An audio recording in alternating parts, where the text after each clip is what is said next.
don't care who don't like what I'm about to say. It's the truth. When you accept the bare minimum from somebody, you're disrespecting yourself. You are disrespecting yourself when you accept the bare minimum from somebody. And that's for any relationship, but especially in romantic relationships. We'll talk about that in a little bit. Why? But I'm talking about in terms of attention, bare minimum attention, bare minimum reciprocity, bare minimum energy and effort and investment into the relationship, bare minimum priority, bare minimum anything, time spent, bare minimum anything. When you accept the bare minimum, you are disrespecting yourself. Now, I'm not here to victim blame and all that kind of stuff because I understand, people can be in abusive situations, trauma bonded situations. There could be kids. I'm not saying anything is easy about breaking away from somebody that you've been accepting the bare minimum from. But I'm not talking about what's easy. I'm talking about what's necessary.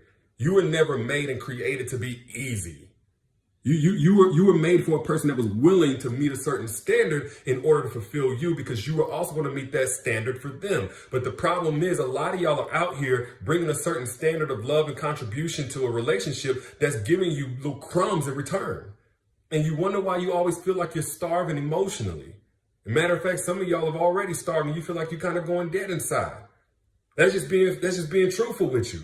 So when you accept the bare minimum from somebody, just know you're dishonoring your own needs. You're dishonoring your own standard. Your best, healthiest version of yourself is getting straight up slapped, spit in the face by you at that point. I know it's harsh, but hey, look, before we get into it, because I really want to talk about what bare minimum looks like in a relationship. It don't always look like insults and, a whole lot of volatile stuff, violence and abuse and betrayal. It don't always look like really huge. Bare minimum is probably one of the more accepted mistreatments in a relationship of today that nobody wants to talk about. But before we get into that, let me know first and foremost if I'm even coming through clearly. Put your city, if you can hear and see me clearly right now, put your state. Just put your state where you're tuning in from. Yeah, put your city. Put your state where you're tuning in from, or put a heart or a thumbs up, something that lets me know that you guys can hear and see me okay. And once I see that in a few seconds, we'll go ahead and keep going with the topic, because this is going to be a really good one. And ain't even going to be here that long. All right, so I see him coming in. So, like I said before, and I'm going to say this a few more times because I really want this to sink in. Whenever you accept the bare minimum from somebody, especially in a relationship, you are disrespecting yourself. Now, both men and women go through this. There was a woman that asked me to speak about this, so I'm going to speak in that context. But let me just speak on what bare minimum looks like. Bare minimum looks like whenever you start saying things like, okay, can you at least pretend to care about my feelings? Can you at least pretend or act like you give a crap about us? When you start talking like that, you just know you're in a bare minimum situation. When you start saying for reciprocity, when you can list 10, 15 different things you've done for your dude, or fellas for your girl, when you can list 10 or 15 different things that you've done to show up and love them and meet their emotional needs, and all you asking for is one or two things back in return, occasionally, not even consistently anymore, you're in a bare minimum situation. You're asking this person to help you disrespect yourself. You know what I'm saying? When it comes to just respect to the relationship, if you meet this super high standard of respect, you don't even let a person talk to you too friendly before you check them. You don't let a person get too close to you. You don't text back in a certain, and you're just asking for a person to straight up not embarrass you. That's it. He ain't even really got to go all the way and respect you the way that you respect him, but not to embarrass. You're asking for the bare minimum. Put I down in the chat if you've ever been in any of these situations. I want to see if somebody going to tell the truth. If not you, if anybody that you know has been in this situation. I want to know if I'm talking to somebody tonight.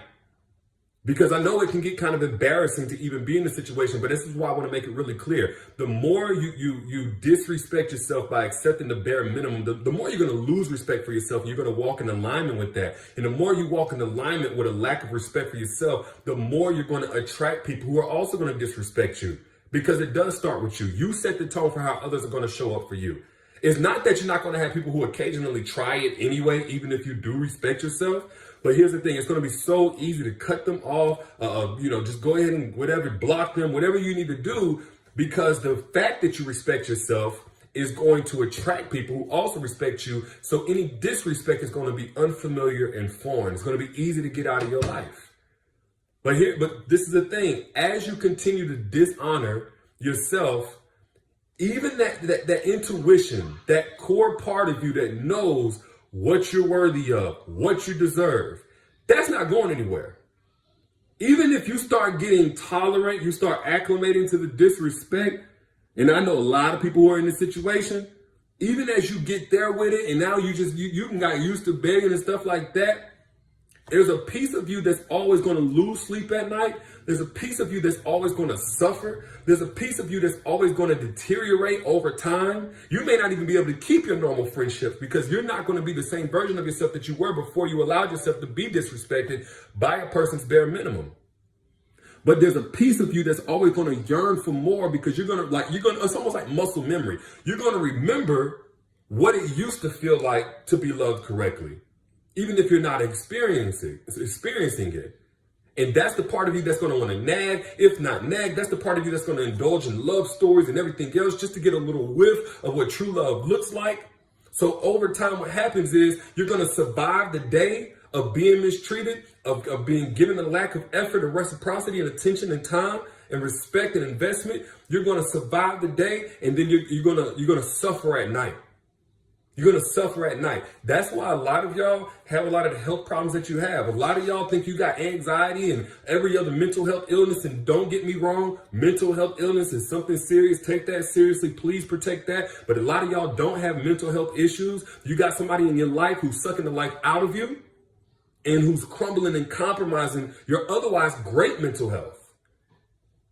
For real, like a lot of people think they have all of these health issues, but if you drink liquor 6-7 times a day, and you eat Waffle House 3-4 times a day, that can kind of create some issues for you. I know I'm stepping on toes already, but some of y'all, the mental health issue you have as a person that you're expecting to love you, that ain't doing nothing but walking all over you because you're laying out on the ground and letting them walk all over you like the doormat that you really aren't. And that's just whenever you accept the bare minimum. Some people ain't even accepting the bare minimum. Some of y'all are begging for the bare minimum, and you can't even get that. So how much destruction do you think that's having on you? On your self-image, on your optimism for life, on your physical health, again, on your peace at night, on the capacity you have to go out and grow and be the best version of you and smile every day. Some of y'all wake up every day super exhausted, and it's a direct correlation between that and who you have still in your life overstaying their welcome.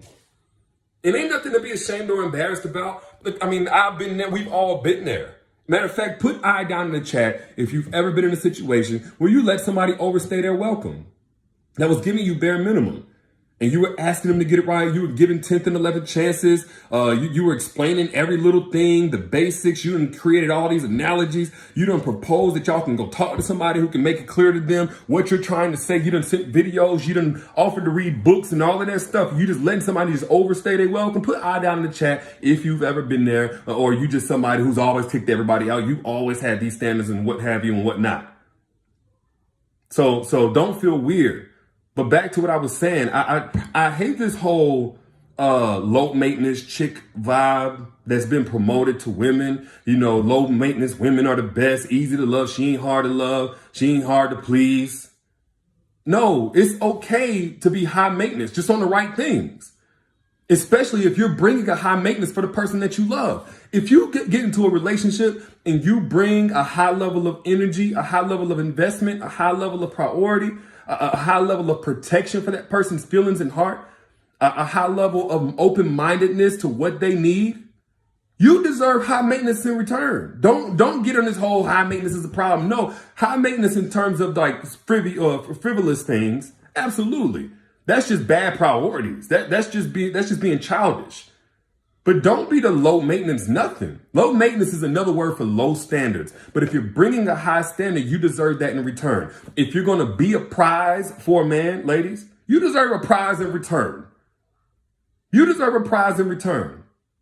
And I hope I'm talking to people who understand that, yes, if you're going to ask for these things from your partner, then you need to make sure that you're bringing that same level of energy. Hopefully we understand it. Hopefully you also understand, I'm not talking about a man who simply is flawed, makes mistakes. That's not bare minimum. If you have a man who's willing to be accountable to what it takes in order to love you correctly, that's not bare minimum. If you have the type of man that says, okay, I'm doing the best I can with what I know, but I'm willing to learn more and I'm willing to be accountable to that. Incremental progress. That's not what I'm talking about. So don't go thinking that you're getting bare minimum from a man just because you can point out a flaw. We all got flaws. We all make mistakes, all of that stuff. That don't mean you got to be with him, but that's not bare minimum. Bare minimum is whenever you have made it plain, you have made it crystal clear, you've done it multiple times, you've had all the patience in the world, and the person is not improving whatsoever. They're not changing up anything. Matter of fact, they're regressing. They're wanting you to come down to their level instead of them stepping up their game to be on your level of what it is you require. And what it is, like what you bring to the table, what you contribute is what they were going through everything to get. They were bugging you. They were trying to get your number. They was applying pressure to get you. But when it came to what it was going to take to maintenance you on an emotional and mental level to help facilitate the best out of you, now all of a sudden they not showing up to work the same way. That's what I mean by bare minimum. And the same thing, well, really the opposite, the vice versa of this is whenever you have somebody who goes the extra mile, because best believe there are men out here. Let me make that very clear. There are men out here who want to go the extra mile for the woman in their life. Because they know when they found that one, they found something special. They've been praying on this. They've been putting vision boards together. Good men get hurt just like good women had. They done been through the trenches. They done gave their love to somebody who didn't deserve it. So when they find that one, they ain't going no bare minimum, nothing. They going as hard as they could possibly go, consistently as they could possibly go. When they do make mistakes, they take accountability to continue to improve and will have you in a space where your mind is blown with the type of love that you're experiencing, the type of love you've really been blocking because everything that you deserve needs room in your life. But only you can make that room. I'm not here to tickle your ears and tell you you ain't got to do nothing. Just keep doing the same thing. Keep on being latched on to the wrong people. Don't challenge those trauma bonds. Don't get therapy and heal. Don't detach from what's become really familiar and comfortable to you, even though it's far below your standard. No, there's an active part you have to play in receiving your blessings. Ladies, type I if you agree with that. Or if everybody just mad at me at this point. Type I down in the chat if you agree with that. There's an active part you have to play in receiving your blessings. And the first active part you're going to play is moving out anything that's cursing your life. The person in your life that once he came in, and not once he initially came in, I'm talking about once you let your guard down and you let him all the way in. Once he got settled in, you notice things start going downhill. You start to notice you had less energy. And look, man, that's the first thing you got to remove if you want to receive your blessings. God trying to get you to say yes to something, but you won't say no to that thing that you chose. He got something else better for you. And like I said, the vice versa of dealing with somebody who's sucking the life out of you is somebody who brings the best out of you. Somebody who manifests 10 times greater the version of you than what you were whenever he met you. Instead of somebody that feels like when they came into your life, you had this big mess to clean up, and now you a mess right along with the mess you came to clean up. We all done met somebody like that.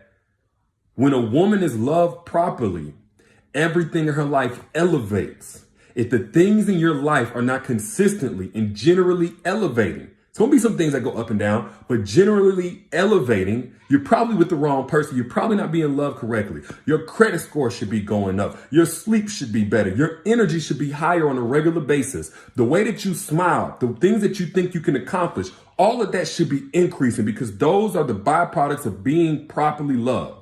With all the fruits, with all the benefits and reward of the love that you have to give, you best believe you deserve the same thing in return. And any man out here who's a fraction of smart, a fraction of wise, can vouch for what I'm saying right now. But we went in on that already. We're not going to talk too deep on that. I talked about that, the benefits of a properly loved woman, in my free masterclass that I did a little while ago. It's coming out soon, by the way. So if you haven't gotten access, a lot of y'all missed the one I did before this and it's gone permanently. Don't miss access to this free masterclass, benefits of a properly loved woman. The link is pinned right here. I can already see it. It's pinned right here down in the chat. Moderators, put it again. And it's also in the caption. If you need to back out, you can click on that link. You'll see a little webinar jam, something like that. A little blue. Click the link. Get access to that masterclass if you have not yet. When we talked about the benefits of a properly loved woman, how a woman changes, how she grows whenever she's properly loved, how to know you're being properly loved, and what to do about it if you're not. And also for those of y'all who are single, how to evaluate a man that has the equipment, that has the capacity to properly love you over the long term, not just upfront, enough to get you and then all of a sudden his whole match just fall off. But moral of the story is this. It ain't gotta be abuse. It ain't gotta be betrayal and some huge, big breakdown in order to traumatize you. Accepting the bare minimum is a slow death to your soul. It is. I know it sounds dramatic. It's a slow death to your happiness. It's a slow death to your spirit, your energy. It's a slow death to your ambition. It's a slow death to your physical health, straight up. And it's a disrespect to yourself.